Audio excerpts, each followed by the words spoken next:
Welcome to I have a strange story podcast. Nailed it. I didn't say hello. That's what threw everyone else. Yeah, I did. Yeah, you just counted it down. But Sorry. hey, we like to mix things up a little bit, keep it fresh. Hello. And I've been told I can't keep I can't keep a rhythm with other people for some reason. I don't know. Oh no. Well, go ahead. Welcome to the podcast where two sisters retell people's strange stories and paranormal experiences. I'm Lindsay, and we have Rebecca, and we have a guest too. Hello. You can't see my hand sometimes. Yeah. So, do you want to introduce yourself, Saul? Yes. My name is Saul. I've been on the podcast once before with one of my other co-hosts for a podcast of mine. I have two podcasts. I have my older podcast, which is Nerds from the Crypt, where we review horror movies, television series, and actually interview creators about comic books, books, novels, whatever, anything that has a creative side to it that has to do with horror. And I actually started another podcast with my wife, which is Waitingonmiracle, which is in the background here. And it is a story where we've just started it last week. We're going to be releasing an episode every 2 weeks, and we're going to be just telling our story of first episode was how we met. Then it's going to continue going on to where how we're trying to have our baby. Now we're trying to get pregnant, but we've had some issues along the way. So it's going to be our journey going through there, and we're going to be asking people to come on the podcast to tell their story and what they went through and all that. That's amazing. That's awesome. Yeah, that's a really great idea to share experiences and gain understanding. That's awesome, dude. Yeah, it's a long road. It's been 2 years now that we've been trying. So hopefully we're waiting on some news here. So maybe we can update the podcast a lot sooner than we're hoping. Yeah, that'd be awesome.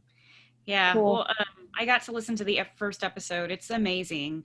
It's so the way that y'all communicate together, and just the way that the story flows is really good.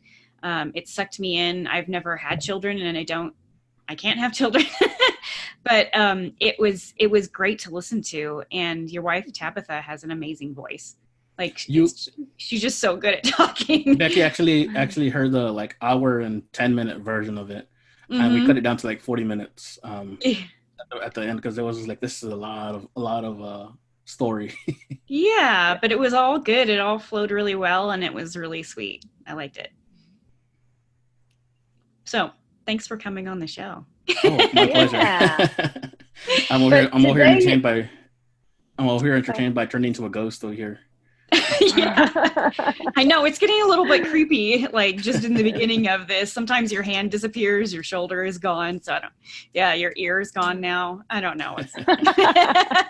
There's something strange happening right at this moment. So Saul's come on to talk about some of his crazy stuff. You've heard him before.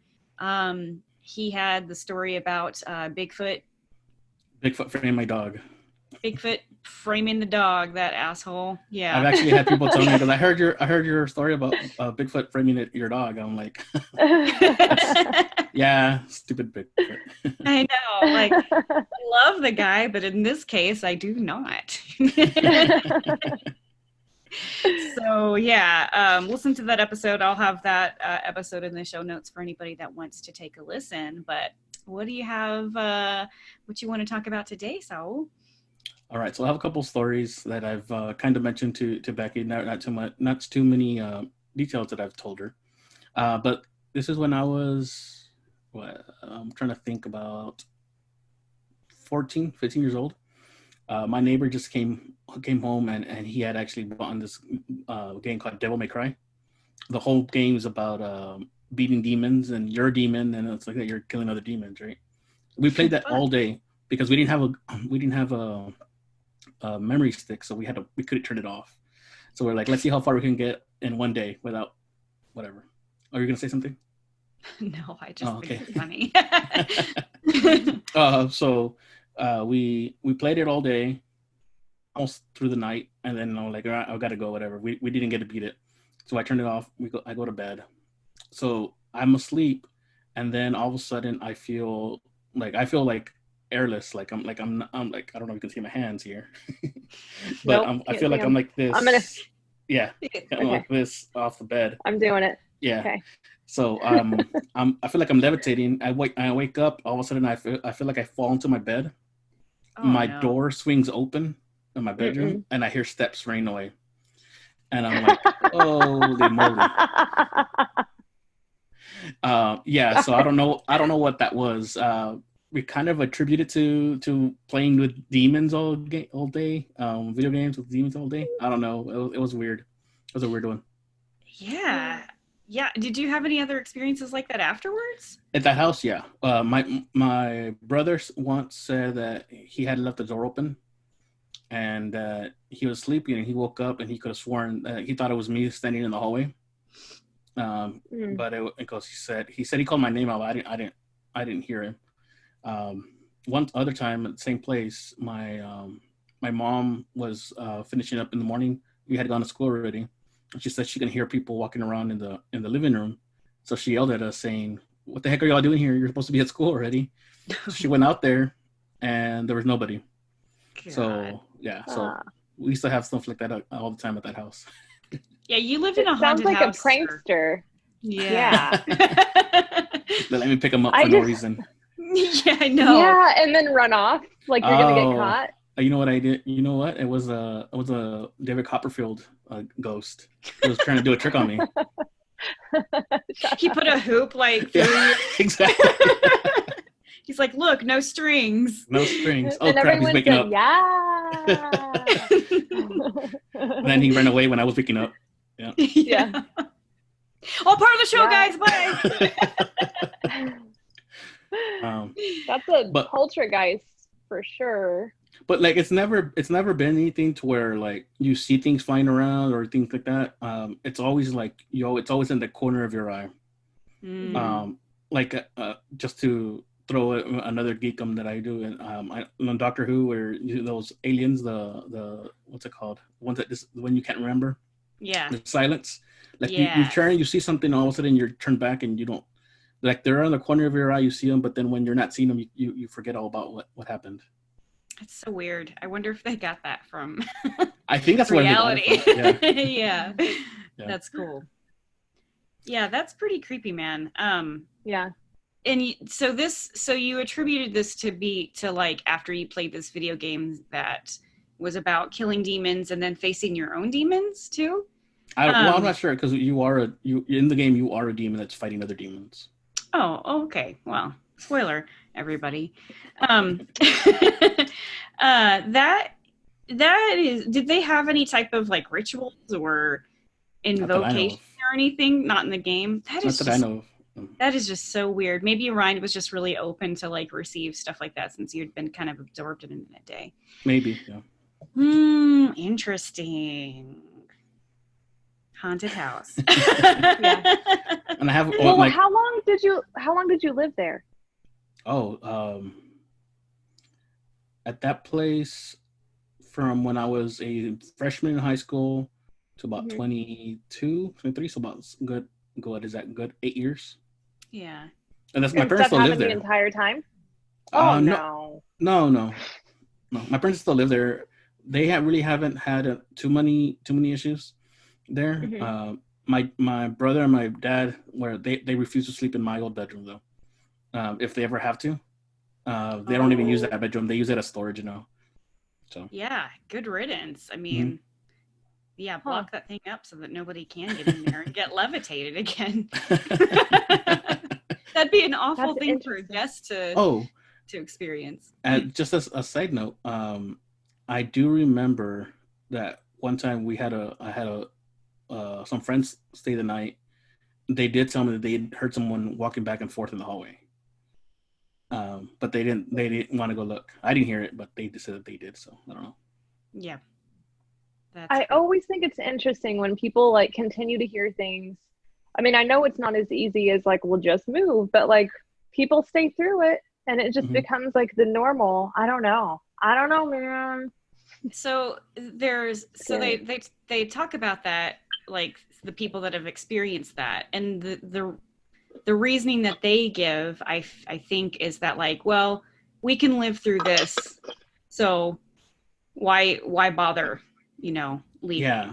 Like, especially if it's not that, like, footsteps is creepy, but it is almost something that you can get used to in a way. My next thing is the one that really scared me though. This one didn't scare me; it was kind of spooked me. Oh, let's hear this.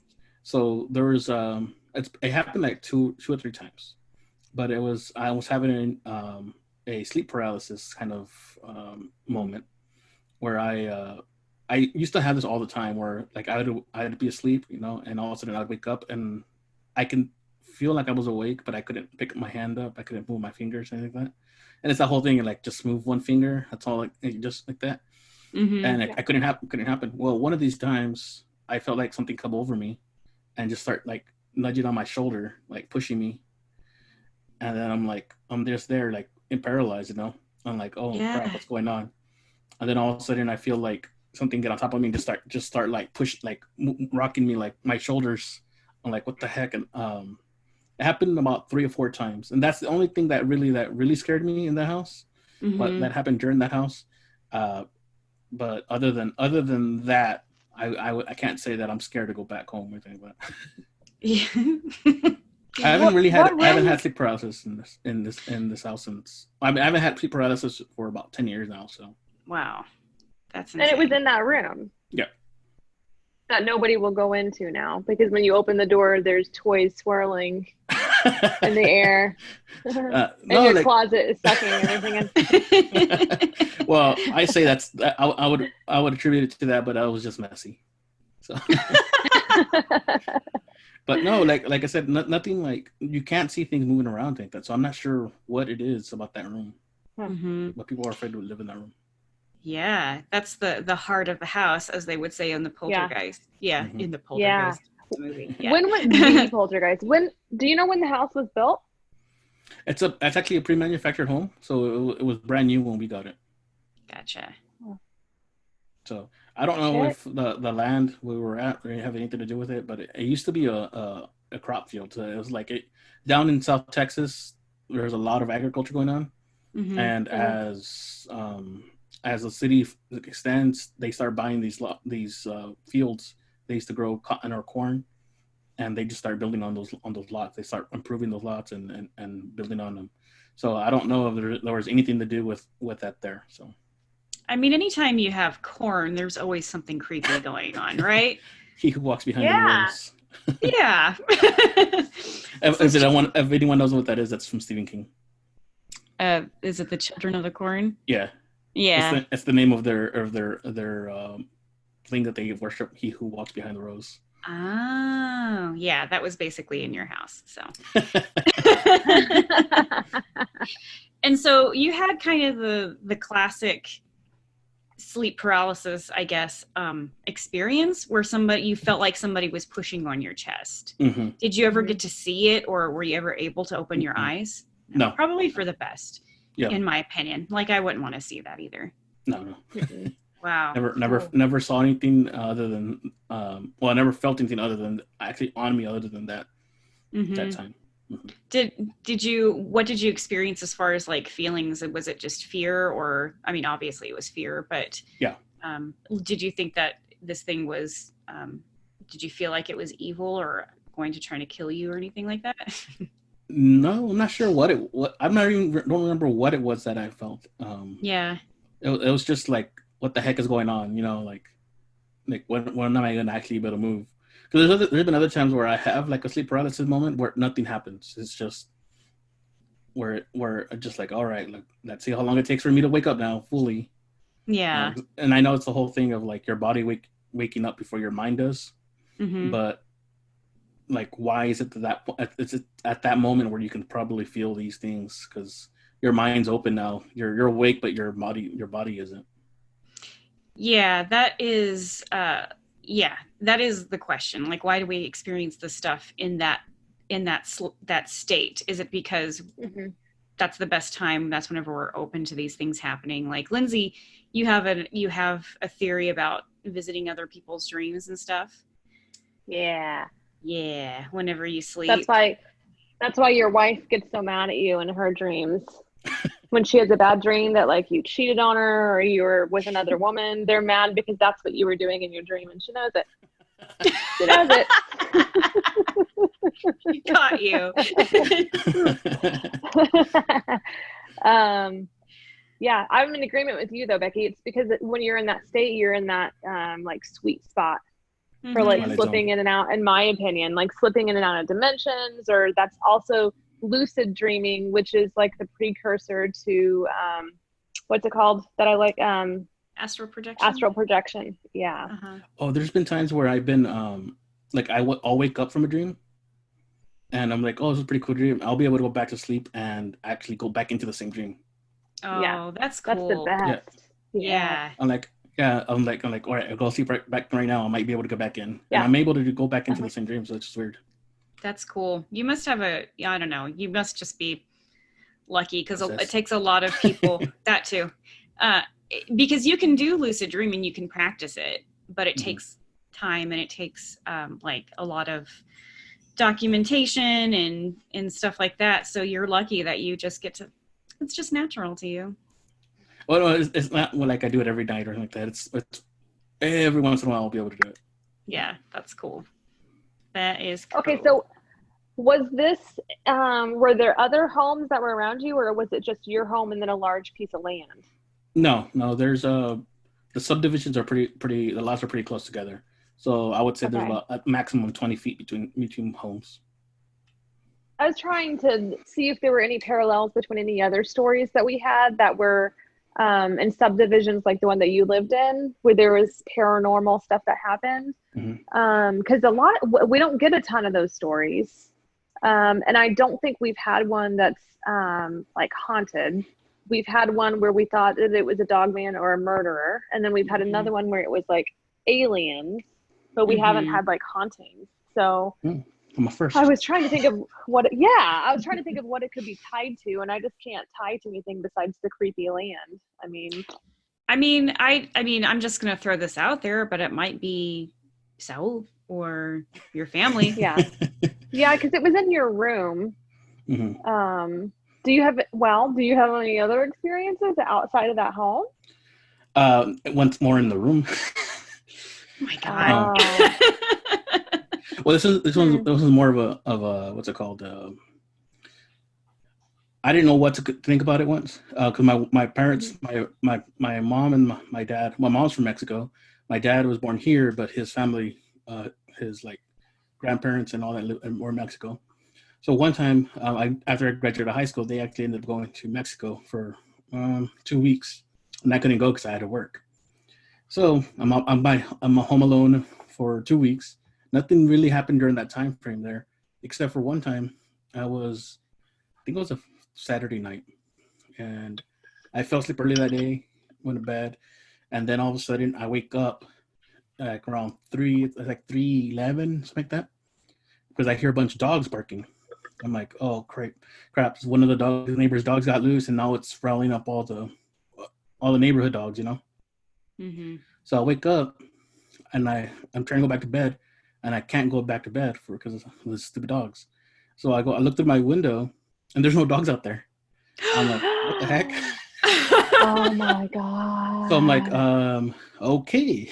So usually what happens is that a neighborhood dog will go loose and it'll be running around, and as it's running around, it's rolling up all the other ones, right?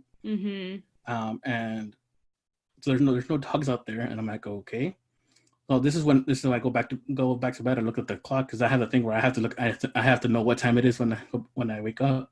Yeah. So I do that. I go back to bed. Well, then early the next morning, around 6:30, I hear my phone going off. So I answer it, and it's my aunt telling me that the night before they had to rush my uncle to the hospital, and that he had passed away at 3:11 in the morning.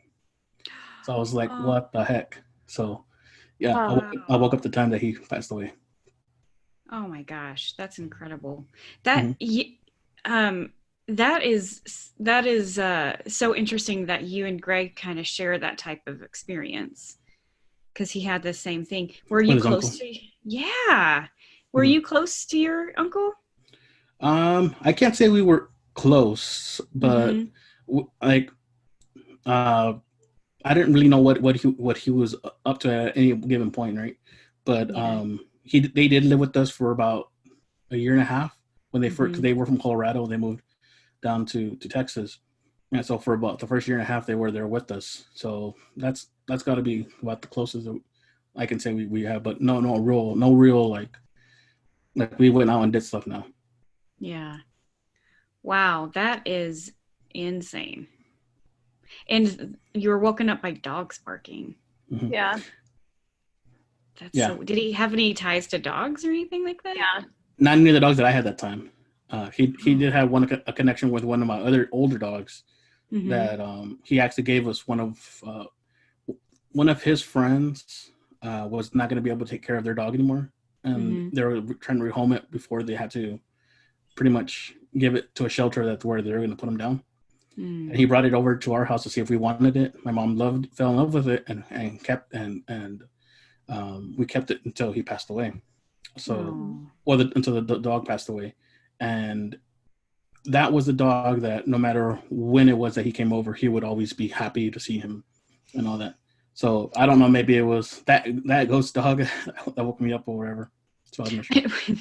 Maybe you were just like a strange, like you just happened to be woken up because he was visiting the dog. Yeah.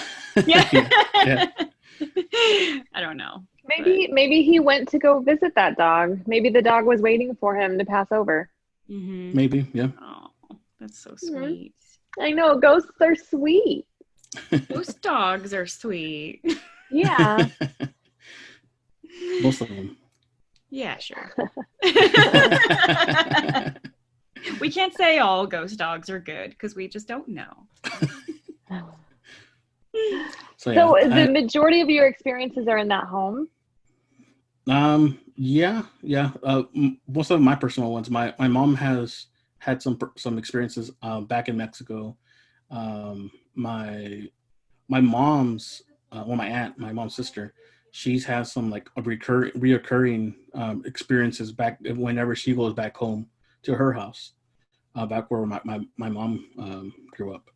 Wow. So she doesn't go back because she has like reoccurring things that happen when she goes back there. So she's so traumatized by it, or just that she just avoids it. Yeah. That's incredible. Mm-hmm. Poor thing. Yep.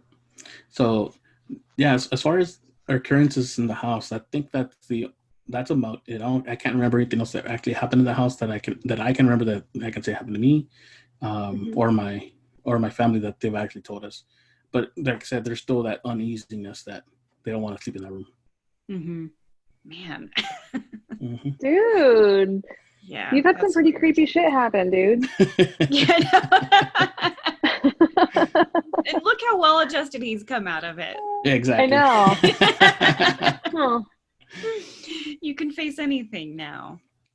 Well, that's awesome. Thank you for sharing those with us. I think I always get kind of jealous whenever people have these type of experiences, because I never have. And like, that's kind of what I want my whole life. So I think the show is just me living vicariously through other people's stories and being like, yeah, I wish that was me. Well, see, my dad used to, because my dad used to work at a oil mill, and it's one of these places when you get up, you see these big old metal buildings, right? And what it is, can you hear that? Yeah. It's my sister-in-law's. Oh. It's the ghost. I know. But these oil mills have been around for years and years, and his coworkers would always tell him that those places are haunted. That there's ghosts up in the there's ladders that connect one, or you can see me connect one place to the other one. Mm-hmm. There's big old silos, pretty much. And he said that they would see people walking up there when there's nobody supposed to be checking those. And he says he never saw anything, but he never went looking for them. And he goes, the thing is that one of his friends was always saying, I want to find one. I want to see one. I want to see one. And he never did. And what his thing was is that since he's wanting to see it, it's not going to happen. It's going to only happen when you're like not, you're not paying attention or you're not looking for it. Yeah, exactly. Yeah, I think that's my problem, is that I just want it to happen so bad that it's never going to happen. It's like, quit being desperate, girl. Becky, do you remember, I think for a while we were scared of my bedroom growing up because of the stuff that I would hear. Mm-hmm. But one of the things that always happened to me in that house is that I would always hear Mom calling my name. Mm-hmm. And I'd always like hear it and get up and like go and be like, what did you need? Or I'd go wherever and she wasn't there. And I was like, fucking Mom called my name.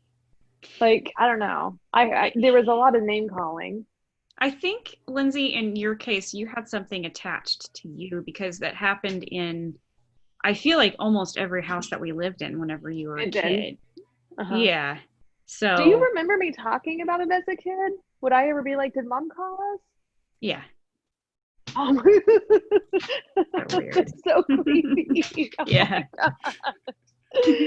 Oh man, that's creepy. I don't know.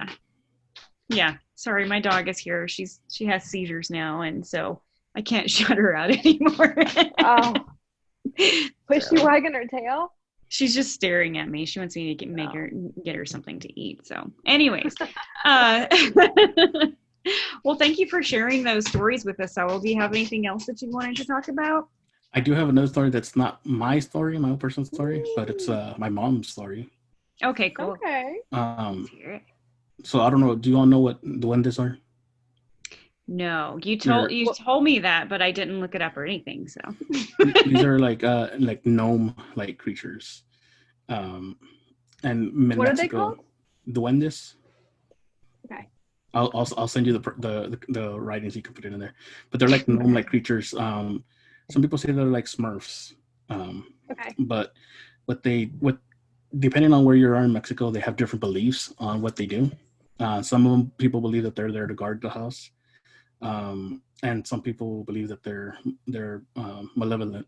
They're actually there to do harm.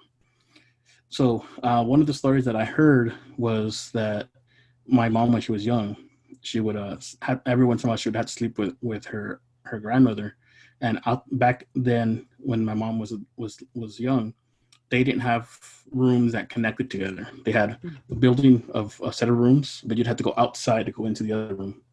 And then from there was another level up. You had to go upstairs, but you were not connected in the house.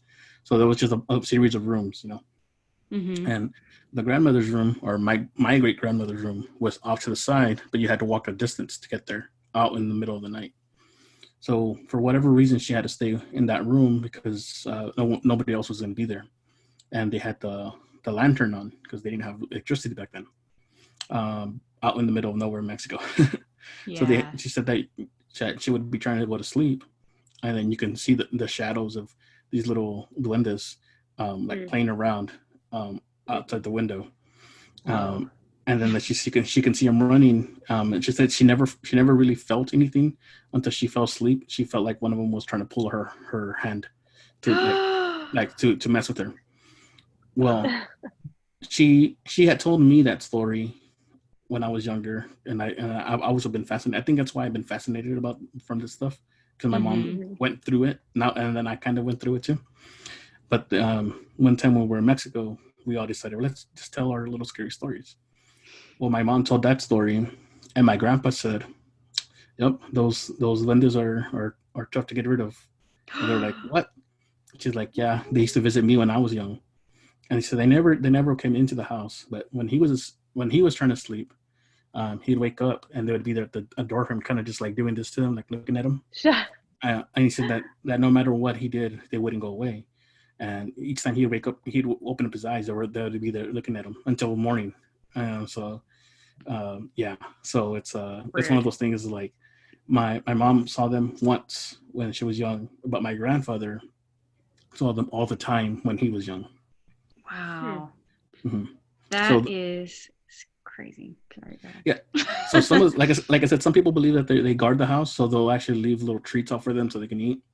And there's a place. You're supposed to have a little, looks like a little troll doll, little gnome, for every little one you see, because it's supposed to help them like stay in your house to make sure they protect it. If you do not, that they're supposed to. I don't know the full folklore on this, but they can turn on you, and they can become malevolent if you do not respect them or something like that. To the point where people actually believe that they have left changelings in place of their children. Wow.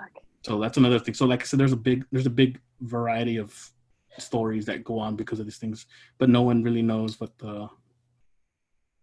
I wouldn't be able to tell you what story goes where, what part of Mexico believes in this type of story. Right. Are they supposedly small people, or are they? Okay, so they're like little gnomes. Yeah, that is so cool. It's weird. It's not weird, but it's interesting that you hear these stories kind of all over the world. So I've never heard of the duendes in Mexico, but then they have like elves or something similar in hobgoblins. Like in Norway and in like Ireland or Scotland or whatever. Like there's stories about these little people all over the place, and it's the same thing. They can either be tricksters or they can be helpful.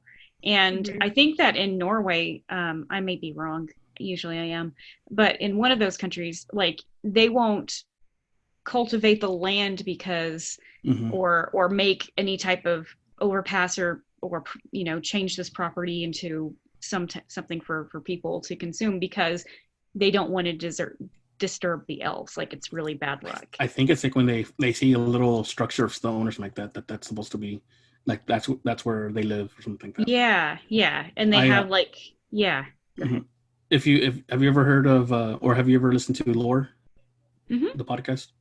He has one specifically on that. Oh, cool. Yeah, that might have been where all this information came from.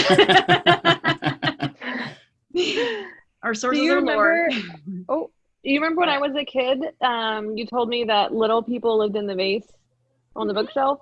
Yeah, that was a lie. That was a complete lie. We didn't see anything. There was nothing there. We just told you that to fuck you. Okay. All right. Sorry. Oh, have you ever seen Cat's Eye? It's been a very long time. That's an old movie, isn't it? Yeah. James Woods comes out in it. Drew Barrymore comes out in it. Wow. She's a little girl in it. But it's based on 3 stories of Stephen King. And there's a little troll gnome kind of thing that comes out in it. That's what I kind of envision. Okay. Yeah. I'll have to look into that and see. I have seen that. I just forgot all about it. I'm not surprised. It's claymation-ish, right? Yes. Yeah. It's like, the cat, it fights the cat. Yeah. The cat win? Yeah. Of course it does. Well, that's the name of the movie is called Cat's Eye. Because the cat's not really a part of the stories, but he's there in the area when it's happening. Oh, I see what you mean. Okay, cool. Yeah, I'll have to check that out and see. Neato. Yep. Well, thank you so much for sharing, Saul. How can people get a hold of you? You can catch me on Twitter. I have a couple of Twitter accounts that I feel like I'm all over the place with them. Sometimes I answer from the wrong account sometimes. You can find me on Twitter at nerdsftc. That's for my Nerds from the Crypt. And also at better_call me. And you can listen to Nerds from the Crypt and Waitingonmiracle on pretty much any platform that what's it called, where you can hear podcasts. We are actually switching Nerds from the Crypt over to the Spoilerverse. That's where another of your guests, Greg and Travis, who came on not too long ago, right? Yeah. Where they host their podcast. Greg's actually one of my co-hosts for Nerds from the Crypt, and we're moving over to the same network there. So they're going to be what's it called, hosting our podcast now, as well as Waiting on the Miracle. Awesome. So I can leave that information in the show notes if anybody wants to get in contact you. And are you looking for guests to be on your show for Waiting on Your Miracle? Okay. Yes, for Waiting on Miracle, we're looking for anyone who has had any issues with infertility, whether it be still going on or have had an outcome. We want people to join us and tell us what they went through, and pretty much like an interview style episode where we're talking back and forth, and to tell us what their story, and that way people can find out that they're not alone. And I think that's really why this podcast came on, because my wife was going through it, and she just asked me, what if we did this and we allow people to see that they're not alone, because that's what she felt like. She felt like she didn't know who to talk to about this stuff. Well, we're here for y'all to talk about, and I'm in the podcast because her husband, but also because the husband or the partner should also be part of that journey. So there's a lot of things that I think I could have done better, or I should have done better, that I've learned from. So while we go through our journey, I'm going to say, well, this is where I was coming from. I didn't know this was going on, because it's a difficult thing to talk about for women sometimes, and something that men should be, or the partner should be aware of. Yeah, that's really good. I think that I hope that you get a lot of listeners. It sounds like an amazing show that needs to be out there. Definitely. Yes, so, and we actually have a Facebook group that you can actually join. If I can send you that link. Yeah. If y'all want to be part of that discussion group, would not necessarily come on the podcast, you can also join us there, and you can talk to us. After we get past a couple of things, we're wanting to share a little bit more information that we find online and share them as articles or whatever on that Facebook group. Cool. So it's also a resource place. Mm-hmm. All right. Awesome. Well, I'll make sure to put that all in the show notes. And yeah, thank you so much for coming on the show. We really appreciate it. Well, my pleasure. My pleasure. I think I had been bugging you, like, I can go back. Yeah, it's been kind of hard to get together with everything that's going on. Yeah. So I'm glad that we were able to do this. No, that's thank you very much for having me. Yeah, anytime. Of course. Come back anytime. Yeah. Yeah. And did we tell them that you had 2 episodes with us as well? Lindsay has 1 episode. Becky has 2. Oh yeah. So Lindsay and I were on the I'm so sorry. Every single time. I know. It's all my fault. One of our best. You did. It's one of our best episodes. Yeah, we reviewed Teeth on Nerds from the Crypt. Lindsay and I did, and somehow we're still friends, and I appreciate that so much. But you also got like an offer to do what a dental sponsorship or something like that. That was so weird. Yeah. We will definitely take responsibility for that. Like, you're welcome. And then I also reviewed, I can't even remember what the movie was called. Do you remember? Rabid. That's right. Yeah. About a woman who had a penis in her armpit. That's why Saul asked me to come on. Why I would have been perfect for that one. I know. Lindsay, you couldn't for some reason. There wasn't a legit reason. Yeah. So I think I had asked you about it before we even watched the movie. So it was just like a coincidence that it was like, this is very similar to the last one we did. Yeah. That is so funny. I know. It turned out to be a pretty good movie. So check that out. Also check out that episode from Nerds from the Crypt, and I'll leave links to all those shows too. And so, yeah, cool. Alrighty. Well, if anybody else wants to share their story, please do so. You can send it to ihaveastrangestorypodcast@gmail.com, or you can send it to us through Instagram or Facebook. Subscribe, rate, and review us. If you do rate us or review us, please give us a nice review and take a snapshot of that. Send it to our email address with your physical mailing address, and we will mail you some stickers. And until next time. Bye. Bye. You can see my hand. No. I like it. It adds to the weirdness. You have a ghost.